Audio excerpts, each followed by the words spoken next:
कक्षा 12 के सभी विद्यार्थियों का मेरे चैनल में हार्दिक स्वागत है।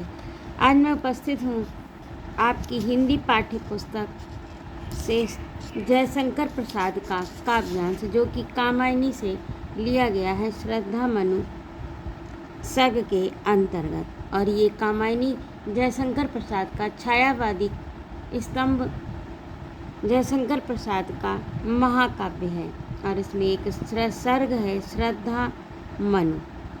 तो श्रद्धा मनु का यह प्रसंग आज मैं लेकर उपस्थित हूँ। तो आइए काव्यांश का अर्थ देखते हैं और ये आपकी परीक्षा की दृष्टि से अत्यंत महत्वपूर्ण है। इसे आप पहले इसका अर्थ देखिए, भावार्थ, और उसके पश्चात इसमें जो काव्य सौंदर्य दिया गया है उस पर विशेष ध्यान दीजिए, क्योंकि इस तरह से यदि आप काव्य सौंदर्य लिखेंगे तो आपको बहुत अच्छे अंक प्राप्त होंगे परीक्षा में। कौन तुम संस्कृति जलनिध नीर तरंगों से फेंकी मणि एक कर रहे निर्जन का चुपचाप प्रभा की धारा से अभिषेक। मधुर विश्रांत और एकांत जगत का सुलझा हुआ रहस्य, एक करुणामय सुंदर मौन और चंचल मन का आलस्य।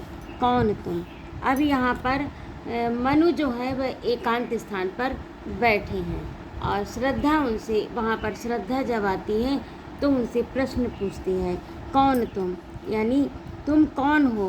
संस्कृति जलनिध तीर, यानी संस्कृति कहते हैं संसार को, संसार रूपी सागर के निकट तुम कौन हो। तरंगों से फेंकी मणि एक, यानी संसार रूपी सागर से फेंकी हुई मणि के समान, यानी जिस प्रकार से सागर अपनी मणि को तट पर फेंक देता है, उसी प्रकार तुम संसार रूपी समुद्र की मणि हो, जो कि संसार रूपी सागर से तट पर फेंके गए हो। तरंगों से फेंकी मणि एक, अब यहाँ पर तरंगों से तात्पर्य संसार की माया से है, बाधाओं से है, दुख सुख से है, यहाँ की उपेक्षा से है, यहाँ की असारता से है।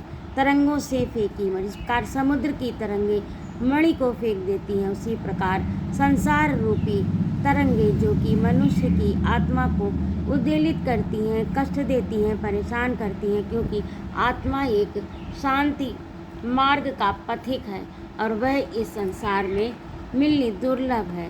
तो वही कह रहा है कि ऐसा लगता है जिस प्रकार समुद्र द्वारा मणि तट पर फेंक दी जाती है, उसी प्रकार तुम संसार रूपी सागर से फेंक दिए गए हो। कर रहे निर्जन का चुपचाप प्रभा की धारा से अभिषेक। कर रहे निर्जन, यानी जहाँ पर कोई नहीं है, निर्धन जन, जन माने लोग, जहाँ पर लोग नहीं है अर्थात सुनसान स्थान है। कर रहे निर्जन का चुपचाप, तुम इस निर्जन स्थान का चुपचाप प्रभा की धारा से अभिषेक, अपने शरीर की कांति से, अपनी आभा से अभिषेक कर रहे। जिस प्रकार मणि निर्जन स्थान में पड़ी हुई चारों ओर प्रकाश फैलाती है, उसी प्रकार तुम भी इस संसार रूपी सागर से की तरंगों द्वारा फेंके गए हो और अपनी प्रभा से इस निर्जन स्थान को आलोकित कर रहे हो। आइए दूसरा देखें। मधुर विश्रांत और एकांत जगत का सुलझा हुआ रहस्य, एक करुणामय सुंदर मौन और चंचल मन का आलस। चंचल मन का आलस, यानी मन ने चंचलता छोड़ दी, मन स्थिर हो गया। मधुर विश्रांत और एकांत, अब जो श्रद्धा है वो मनु के व्यक्तित्व का वर्णन कर रही है कि मधुर यानी सुंदर, विश्रांत, विश्रांत माने थका हुआ, और एकांत यानी एकाकी जगत का सुलझा हुआ रहस्य, अर्थात ऐसा लगता है कि इस एकांत स्थान में तुमने बैठकर संसार के जो उलझे हुए रहस्य थे उनको सुलझा लिया, यानी तुम उलझे हुए रहस्य को सुलझाने वाले हो, यानी सुलझे हुए हो। एक करुणामय सुंदर मौन, और तुम्हारे मुखमंडल पर एक करुणा से युक्त मौन है और चंचल मन का आलस, यानी तुम्हारे अंदर चंचलता, तुम्हारे मन में जो चंचलता थी वह अब क्या हो गई, उसमें आलस्य आ गया, अर्थात चंचलता मौन हो गई। एक बार फिर से देखिए कि श्रद्धा कहती है कि हे अपरिचित, मधुर विश्रांत और एकांत, हे अपरिचित, तुम मुझे मधुरता, थकावट और नीरवता, एकांत का अर्थ अर्थात नीरवता, विश्रांत का अर्थ थकावट, जगत का सुलझा हुआ रहस्य, श्रद्धा कहती है, श्रद्धा ने मनु के व्यक्तित्व पर जो मुख्य बिंदु पर प्रकाश डाला है उसका वर्णन कवि कहता है कि श्रद्धा को मनु कैसे लगे? अपरिचित, मधुरता युक्त, थकावट और नीरवता से परिपूर्ण इस संसार के जगत माने संसार, जगत का इस संसार में सुलझे हुए रहस्य की भांति प्रतीत हो रहे हो। जिस प्रकार से कोई रहस्य जो था उलझा हुआ उसे आपने सुलझा लिया तो तुम सुलझे हुए रहस्य की भांति प्रतीत हो रहे हो, यानी अब तुम में कोई भी संसार की उलझन नहीं रह गई है। एक करुणामय सुंदर मौन, और तुम्हारी मुखाकृति जो है वह कैसी है? तुम्हारी मुखाकृति मौन है, अर्थात अब तुम करुणा से पूर्ण हो। एक करुणामय सुंदर मौन, अब तुम करुणा से पूर्ण, सुंदर और मौन हो, यानी तुम्हारे अंदर तुम्हारे जो व्यक्तित्व है, तुम्हारा जो शरीर है, उससे एक करुणामयी धारा बह रही है। सुंदर मौन, जो कि सुंदर है और तुम मौन हो, अर्थात तुमने जब रहस्य को, उलझे हुए रहस्य को सुलझा लिया तो तुम मौन हो गए। अब कोई भी उद्वेग नहीं रह गया और चंचल मन का आलस्य, अर्थात मन ने चंचलता छोड़ दी, मन ने चंचलता के लिए आलस्य कर लिया। अर्थात कहने का भाव ये है कि मन ने अब चंचलता छोड़ दी है। तुम्हारा सुंदर मौन रूप करुणा से परिपूर्ण है और तुम्हारे चंचल मन ने आलस्य धारण कर लिया है, अर्थात चंचलता छोड़ दी है। सुनाइए मनु ने मधुगुंजार मधुकरी कासा जब, सानंद किए मुख नीचा कमल समान, प्रथम कवि का जो सुंदर छंद। प्रथम कवि यहाँ पर आदि कवि से, जिस प्रकार आदि कवि का सुंदर छंद था मन को आनंदित करने वाला, तो उसी प्रकार जब ये श्रद्धा ने प्रश्न किया, ये ऊपर जो भी कहा गया है कथन जो श्रद्धा ने मनु के प्रति कहा, तो मनु को क्या प्रतीत हुआ कि सुनाइए मनु ने मधुगुंजार। जब ये वाणी जो थी श्रद्धा की वाणी मनु को कैसी लगी? मधुगुंजार के समान। जिस प्रकार भौरे का मधुर गुंजन उपवन में सुनाई देता है, तो उसी प्रकार मनु को ये श्रद्धा के वाक्य एक मधुर गुंजार से लगे। मधुकरी, मधुकरी अर्थात भमरी, मादा भमरा। मधुकरी कासा जब सानंद, सानंद यानी सधन आनंद बराबर आनंद के सहित, यानी भंवरी का ये सुंदर आनंद जिस प्रकार उपवन को गुंजायमान करता है, उसी प्रकार श्रद्धा के ये वचन मनु के हृदय को गुंजायमान कर गए। सुनाइए मनु ने मधुगुंजार मधुकरी कासा जब सानंद, किए मुख नीला कमल किए मुख नीचा कमल समान। जिस प्रकार कमल का मुख नीचे की ओर होता है, झुका हुआ होता है, उसी प्रकार श्रद्धा के स्वरूप का वर्णन करता हुआ कवि मनु के द्वारा कहता है कि किए मुख नीचा कमल समान, कमल के समान श्रद्धा जो है वह मुख नीचा किए हुए प्रथम कवि का जो सुंदर छंद, और इतनी सुंदर आकृति है, इतना सुंदर स्वरूप है कि जिस प्रकार से प्रथम कवि का जो सुंदर छंद अर्थात आनंद को प्रदान करने वाला है। एक झटका सा लगा सहर्ष, निरखने लगे लुटे से कौन, गा रहा ये सुंदर संगीत, कुतूहल रह न सका फिर मौन। एक झटका लग गया, उन्होंने जब ये वाणी सुनी, यानी गुंजायमान मधुकरी इसके समान अर्थात संगीत से युक्त, मधुकरी गुंजायमान, और गुंज जो है वो संगीत का ही एक स्वरूप है। जब भमरा गुंजायमान करता है तो ऐसा लगता कि संगीत बज रहा हो। एक झटका, उन्हें एक झटका सा लग गया जब उन्होंने श्रद्धा की ये मधुर गुंजायमान संगीतपूर्ण वाणी सुनी। एक झटका सा लगा सहर्ष, यानी सहर्ष हर्ष के साथ, क्योंकि वहाँ पर निर्जन स्थान पर वे थे और किसी दूसरे का वहाँ पर उपस्थित होना और इस तरह से मधुर वाणी में कुछ बोलना उनको अच्छा लगा सहर्ष, निरखने लगे लुटे से कौन, और वे चारों ओर निरखने लगे अर्थात देखने लगे लुटे से कौन।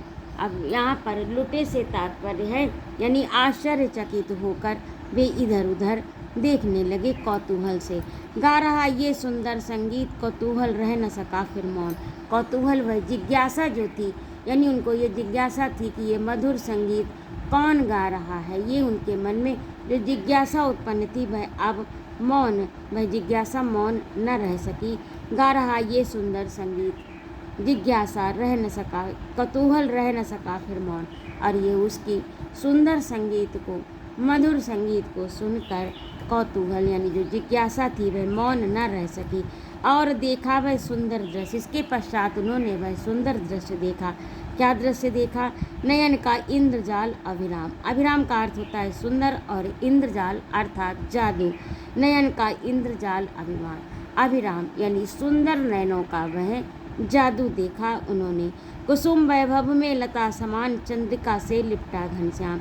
ज्यों चंद्रिका माने चांदनी से, घनश्याम घनश्याम अर्थात बादल, ज्यों बादल चांदनी से लिपटा हुआ हो।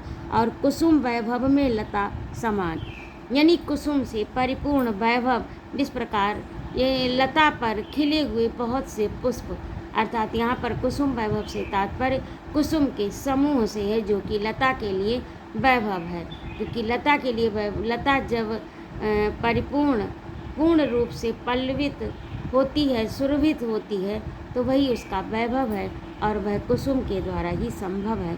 कुसुम वैभव में लता समान यानी जिस प्रकार कुसुम वैभव से युक्त लता होती है, तो उसी के समान चंद्रिका से लिपटा घनश्याम। यह सुंदर दृश्य तो जो था वह किस प्रकार से था? कुसुम वैभव में लता समान, चंद्रिका से लिपटा घनश्याम। और यहाँ पर उपमा अलंकार समान शब्द का प्रयोग हुआ है। हृदय की अनुकृतिवाह उदार, एक लंबी काया उन्मुक्त। और उस काया की जो काया अर्थात श्रद्धा का जो शरीर था वह क्या था? एक लंबी आकृति थी शरीर की। एक लंबी काया उन्मुक्त, उन्मुक्त माने स्वच्छंद एक लंबी काया देखी उन्होंने। हृदय की अनुकृतिवाह उदार और जिस प्रकार से उनका शरीर सुंदर था, सुंदरता शरीर पर छाई थी, उसी प्रकार से अनुकृति का अर्थ होता है उसी के अनुरूप। इतना शरीर सुंदर था उतना ही हृदय भी उदार था उसी अनुरूप में। ऐसा नहीं कि हृदय दूसरे तरह का हो, कलुषित हो और काया सुंदर हो, ऐसा नहीं था। उनकी सुंदर काया में सुंदर हृदय विराजमान था।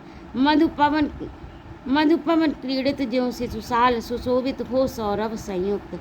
मधुपवन यानी बसंत की जो मीठी पवन होती है, यानी सुगंधित पवन होती है, मधुर पवन होती है, उससे खेलता हुआ ज्यों से सुशाल यानी साल का छोटा सा पौधा जिस प्रकार बसंत की वायु से खेल रहा हो, यानी इतनी सुगंध वहाँ से आ रही थी। सुशोभित हो सौरभ संयुक्त और सौरभ से संयुक्त हो वह छोटा सा पौधा। इस प्रकार से श्रद्धा के स्वरूप का वर्णन कवि ने मनु के द्वारा करवाया है। अब आगे देखिए। मृषण गांधार देश के नील रोम, काले मेषों के चर्म ढक रहे थे, उसका बपुकांत बन रहा था कोमल वर्म। अब ये इसको एक बार और देख लीजिए। बस आज के लिए फिर इतना ही रहेगा, नहीं तो आपका वीडियो काफ़ी लंबा। गांधार देश के नील यानी गांधार देश जो कि वर्तमान में अफगानिस्तान है। गांधार देश के नील, वहाँ के रोम वाले मेषों के चर्म, मेष यानी भेड़ के चर्म यानी भेड़ के वहाँ के जो मेष हैं अर्थात जो भेड़ हैं उनके, यानी श्रद्धा ने गांधार देश में पाए जाने वाली मृषण गांधार देश के नील यानी गांधार देश में पाई जाने वाली उत्तम नस्ल की नीले बालों वाली भेड़ों की खाल से बने अत्यंत सुंदर रोम वाले मेषों के चर्म यानी भेड़ों के चर्म यानी खाल रोम वाले, और उसमें रोए थे अर्थात ऊन में रोए होते हैं। तो वही कह रहा है कवि कि श्रद्धा ने गांधार देश के नील, गांधार देश के उत्तम नस्ल की नीले बालों वाली भेड़ों की खाल से बने अत्यंत कोमल सुंदर रोम वाले मेषों के चर्म ढक रहे थे, उसका बपकांत बन रहा था वह कोमल वर्म। और उसका बप माने शरीर, कांत माने उसकी शोभा, उज्ज्वलता, आभा बन रहा था वह कोमल वर्म। वर्म का अर्थ होता है यहाँ पर कवच, कवच कहते हैं वर्म को।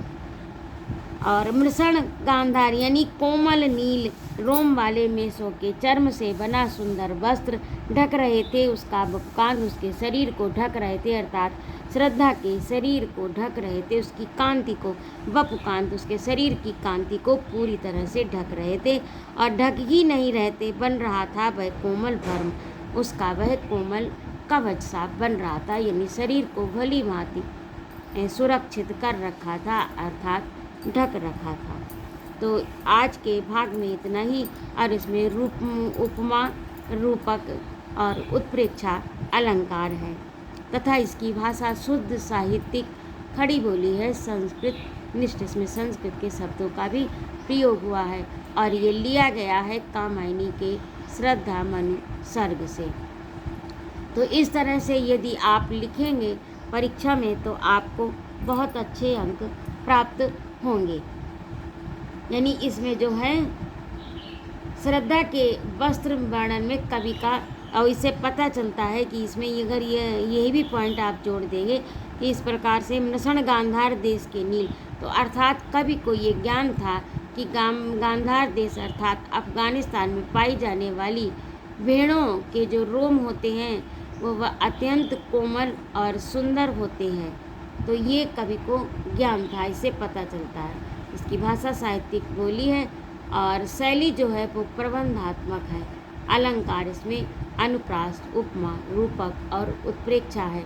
रस इसमें श्रृंगार है और छंद ये 16 मात्राओं का छंद है। इसमें दोनों चरणों में 16-16 मात्राएं हैं और अंत में गुरु और लघु से इसका अंत हुआ है। गुण इसमें माधुर्य है, शब्द शक्ति इसकी अविधा है। तो इस प्रकार से ये आपका काव्य सौंदर्य होगा। इस तरह से आप काव्य सौंदर्य लिखेंगे तो आपको बहुत अच्छे अंक प्राप्त होंगे। और यदि वीडियो मेरा पसंद आए तो कमेंट करना ना भूलें तथा चैनल को सब्सक्राइब अवश्य कर लें और अपने सुझाव मेरे कमेंट बॉक्स में अवश्य लिखें। अगले अंक में मैं आपको अगला भाग पढ़ाऊँगी जो शेष बचा है। यद्यपि ये काफ़ी लंबा है लेकिन फिर भी मैं इसे 2-3 भागों में बांटकर पूरा करूँगी। तो स्वस्थ रहिए, आनंद रहिए। जय माँ भारत।